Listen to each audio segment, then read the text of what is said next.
Đá mạnh hơn nhưng mà thắng thua là chưa biết mọi người nha. Chào bóng rất hay từ bây giờ. Dennis vẫn là một cái gì đó không thể nào thay thế được. Wow, hay. Cú vào bóng dễ sợ. Đó là câu trả lời từ bây giờ bảo của câu lạc bộ Xuân Phúc Ninh Bình.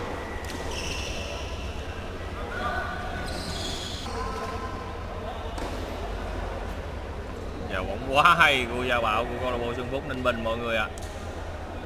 Và vào bóng khủng khiếp không thua gì của Hoa Minh Đức từ phía giao bạo đã được tung ra 620 720 mọi người nha. Vào bóng rất hay từ phía giao bạo 15-0 dài mọi người nha. Ngày mai sẽ là 2000 thì mọi người sẽ thấy nó rất là hưng phấn và nó vô mốt chơi đi tóc dài mọi người ạ.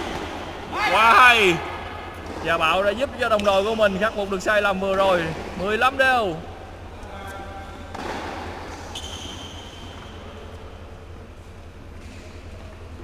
700 khán giả rồi.